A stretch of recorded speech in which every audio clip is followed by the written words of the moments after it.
the guy we're all here to have a drink with, Crabbe. I'm curious if it's true that you had to Google who James Corden was when you even heard about the job. Yeah, 100%. I mean, I think that like anybody in America, probably at the time, Into the Woods hadn't come out. They had announced that he was going to replace Craig Ferguson, and I had no idea who the guy was. I was familiar with some of his credits, but I didn't have any idea who he was. So what was it about the opportunity that made you leave? You were at the Tonight Show. I was at the Tonight Show. I did Late Night with Jimmy Fallon and then the Tonight Show starring Jimmy Fallon. And so I was very settled in life. We had actually committed. We had just moved to a new place. We were ready to sort of be there for the next 20 years or so. You and your wife? My wife and my wife is here, and our 2 kids, and we sort of had set up this idyllic little life. But then Corden came calling, and there's something about him. Like, he is the thing that drew me to him first, and the thing where I thought that we had a chance was that he had written his best work. And so he had written Gavin and Stacey. That was his creation. The idea that he came from a writer's mind first really attracted me. And so I thought that here's a guy who can win a Tony on Broadway, writes his own material, is a household name in England, and no one in America really knows who he is. And so I thought like it was an opportunity to introduce someone that I knew would be very good, that America hadn't heard of, which is a great place to start from. How did the conversation go with your wife? I mean, she'd been in New York for 15 years, and about 2 months before this came up, she sat down in our Brooklyn brownstone and said, I finally found where I belong in New York. And so it was like, that was just hanging over my head. And then as soon as we started talking about it, we were obviously having conversations about it. And it was really a flirtation at first. I was just sort of like chatting with James and Ben Winston, who's my partner on the show, and kind of getting a feel for it. And so then the flirtation got a little bit more serious. And so then we started talking about what it would actually mean for us to move. And I dreaded the idea of moving to Los Angeles. We kind of came kicking and screaming, but the opportunity to start this thing, the wheel doesn't turn in late night very often. And so, you know, if you're doing a network late night show, hosts are there for 20, 25 years. And so the opportunity just doesn't come around very often to get to absolutely start one. And I'd had the opportunity to be a part of it with Fallon. And I actually had done another one, which is still on the air, which I helped start, which is Last Call with Carson Daly. Mm-hmm. And there's a great joy in starting these types of shows. I also heard that when you guys first started, it was hard to book guests for the show, and that you or Ben Winston had to drive James around town to meet with publicists. Yeah. Like, what was going on in your mind? Well, we sent James and Sheila Rogers, who's our talent booker, who had like been at Letterman forever and has an incredibly good reputation. We sent the 2 of them around because no one wants to take a chance on a show. And so if you're a publicist, I think the idea that you're going to put your client out there on a show that with a guy being hosted by a guy no one's ever heard of, I know why you say no. Like, I would say no to that. And so I think we needed to show people who James was. Mm-hmm. And if you put James Corden in a room, he's going to be the most charming person in the room. And he is going to win everybody over. It didn't really work. Everyone still said no. But at least like planted a seed that there's a chance that somebody could say yes. Yeah. And I also think it was, nobody was bringing everybody out at the same time. And so there's sort of a culture of who's the first guest, who's the second guest. Well, my client won't go on second to that person. And we know you got to get this first, second thing out of your head. There is no first guest. There is no second guest. They're just guests. And that's why I think like our show will always owe a huge debt to Tom Hanks, because he was the first guest on our show with Mila Kunis. And when he decided to do it and sort of like the novel idea, then it's harder for anybody else to argue, because it's like, well, my client doesn't want to come out. Tom Hanks did it. And so once you can keep saying like Tom Hanks did it, then it sort of helps it along to be able to get people to do it. When were you most nervous about a show? Is there anything that just like kept you up at night? Every time a pregnant guest walks down the staircase, is just like my heart is just beating out of my chest, because it's just like we have an unusual entrance in that they come downstairs through the audience and then up onto the stage, and so that just like I'm just faint every time that happens. Who haven't you been able to book that like you're just dying to get on like Carpool Karaoke or even the show? I mean, we would love Beyonce for Carpool Karaoke. What's the holdup? She's pregnant with twins. You got to let her have her babies. Yeah. I think that's slowing us down a little bit. So you have 2.5 billion hits on YouTube and 10 million subscribers. Yeah. Was it your intention to break records for what like late night shows were doing on YouTube and digitally? No, it was definitely like something that you never set out to do. And the 2.5 billion views is just a crazy number. And I think if you ever chase viral, you'll never get viral. And so we never set out and we think like, oh, I know, this is the perfect recipe for a viral video. I think that one of the things that we did with the show is we never thought about the show as a 12:37 a.m. show. That was never our approach for it. We want the show to be as digestible at 12:37 p.m. as it is at 12:37 a.m. So if we're putting out good content and we're making things that can live well on the internet, then you can watch it while you're eating lunch at your desk. They can't be, at least for the makers of the show, it can't be about ratings because that's not something we control. But what we can try and control is the relevancy. And so all we ever care about is relevancy. We want our stuff in our show to show up in your Twitter feed. I want your friends, I want your moms to be posting on Facebook. I just want it to be out there and people to get to find it. And it's the internet is just like it's democracy. It's pure democracy. If something's good, people will find it. And so that's how I love that our show gets consumed. And then it adds up for 2.5 billion views and 10 million subscribers. I know there's no secret to like having something go viral, but are there any like tips and tricks that you can share with us? Well, it's a great question. That wasn't in the questions I sent you. No. Yesterday. It's totally fine. I wanted to not look at those questions anyway because I want to see what you have in your Just in your arsenal. In some extras. Yeah. I don't know because I think that like a lot of the rules of doing digital videos, we haven't adhered to because we don't make things that are 3 minutes long or saying like there's a limit on how long something can be and with the current attention span and based on YouTube algorithms, people don't like anything that are more than 2 minutes and 15 seconds long. Like we can't do that. Like so we figure that we try and be disciplined in that we don't put out 56 minutes of Adele's Carpool Karaoke, even though it would be an excellent 56 minutes of Adele's Carpool Karaoke. But we know that like if it's good and we like watching it, hopefully other people will like watching it. And so we do longer videos. And longer videos sort of flies against what people say you're supposed to do online.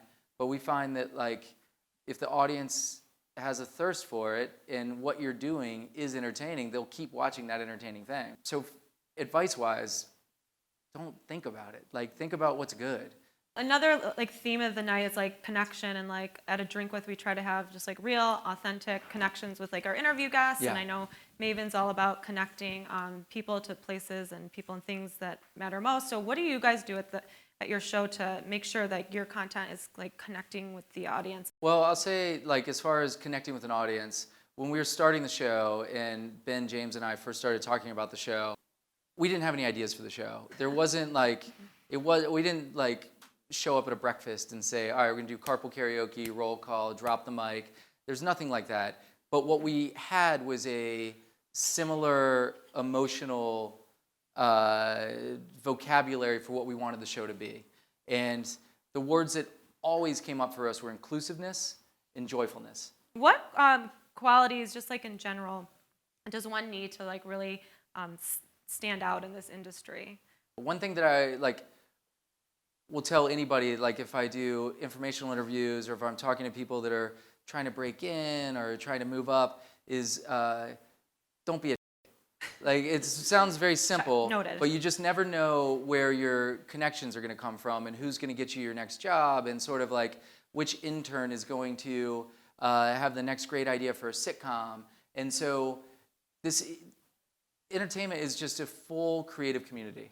And top down, everybody in it is in it because they have a passion about either telling a story or, I don't know, being funny or having something that they want to express, whether they're behind the camera or in front of the camera.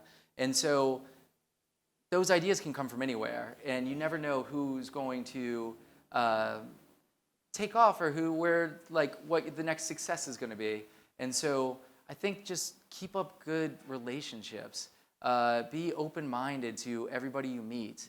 Understand that the person getting you your coffee, you might one day be asking for a job. And so I think that there's a level of, as cliche and cheesy as it sounds, like kindness that is necessary.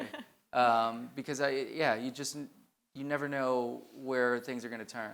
If you could have a drink with anyone, who would it be? Winston Churchill, I'd be interested in having a drink with. Also could be at any time of day as far as I can tell. Seems like he started with whiskey, some champagne. Yeah. I think he's fascinating. Sappy answer to that would be either of my grandfathers. I never met either of them. They both seem like great guys. So I'd love to, everyone in my family's from Alabama. So tucking into some bourbon with my grandfathers, I think would be nice. That's a great answer. I love answers like that, where I'm like, oh, Oprah Winfrey. By the way, I would love to have a drink with Oprah Winfrey. Cool. Well, I would love to have you guys, if anyone has questions, and keep the conversation going. Oh, yes. What is the last piece of content that you might have seen digitally that wasn't from your show that kind of disrupted your day, right? That stopped you in your tracks and thought, damn, I wish I created that or recreated that. That's a great question. Cat video or anything. I thought that there was this great thing on Fallon where they've been doing it for a little while, but I always thought it was like such a clean, good idea where they give children the title of the movie that someone's coming on to promote. Like, so if Channing Tatum's coming on for Magic Mike 2, you give children the premise Magic Mike 2, and then they write the script, and then Channing Tatum and Jimmy Fallon perform it. I thought that was just a perfect idea. And then the other thing that will stop us in our tracks is we never want to copy anybody, and we never want to get close to copying anybody. And so if you've planned, and in the sort of political environment now, where everyone's sort of working off the same material every day, you never want to get into a position where you're seeing someone else just did the cold open that you're shooting in 15 minutes. And so I think that those are the kind of things that those are the ones that actually stop us in the track, and the rest of it is just pure jealousy. Is there a lot of competition? Do you still talk to your buddies in New York? I talk to everybody. There's no competition. I do think that that's the thing that doesn't exist in late nights, at least for our show. And I think I can speak for a lot of the other shows in the same way that it existed before when it was like Leno versus Letterman. And that was just its own blood sport where they had their own background and going after the same job. And also the media likes that story. It's a great, sexy story. But I don't think there's everybody kind of likes each other. James and I and Seth Meyers and his showrunner Mike Shoemaker went out to dinner in New York before we started coming out here to do this thing. And James has been on Seth's show, and I still talk to everybody at Fallon, and good friends at Kimmel and Corden are buddies, and it's a little too lovely. It's not New nice Hollywood. Yeah, it is. There's none of that tension seems to exist. Plus, I just think there's space for everybody. Yeah. Between actually airing on networks and the internet, and there's just room everywhere for people's stuff to get out there and be seen. I love to hear that. I'm loving this, and it's nowhere near what I expected of LA, I can tell you. So completely changing tracks and a completely sort of personal question, but how many hours sleep do you need? Airing at midnight, do you watch the show and then get up the next morning, or how do you... There was, when we first started the show, the hours were terrible. There was nights where Ben and I would finish editing a show, because the first 2 weeks of the show, because we had no idea if we were going to up, we were doing it the night before, so we give ourselves time. And so we'd finish at 6:30 in the morning and then be back at the production meeting at 9:30 in the morning. Those days are long gone. We've gotten a little bit better at it now. And so now it's just, another reason I talk about the internet is because I rarely see this show on television. I'm long gone by 12:37 a.m. And then it's just about whatever time my children wake up in the morning. They're back from Miami, so they're on East Coast time, and so that answer is 4:30 a.m. right now. What would be your carpool karaoke song? Or what's your karaoke song? God. Do you do karaoke? No, No? that is a You were misreading this in front of a camera situation. I would never, ever do. I did karaoke one time in my life. I feel like it was practically when karaoke was invented. And I messed up so badly in my song selection that it ruined me forever. I chose Leonard Skinner's Freebird, which, if you know, there's like a 7-minute music interlude in that song. And so you sing for about 45 seconds, and then you're just on stage for 7 minutes waiting for the next chorus to come through, and that ruined me for karaoke forever. That's hilarious. Yes, I would never ever do that. I did hear somebody yell, "What's next?" And the one "What's next" thing I would want to mention is that we're taking the show to London, Yes. which is like a really big deal for us and for James. I think that when Corden left London, he was a very big star in London, unknown in America, and now our show's in 155 countries. And he's reported on in London, and he's sort of like a bit of a British boy made good. And so it's going to be thrilling for us to get to take him home. And so we are very excited about that. Oh my gosh. Cheers to your success. Cheers. Thank we love you the very show. much. Thank you for having being me. here. Thanks for coming.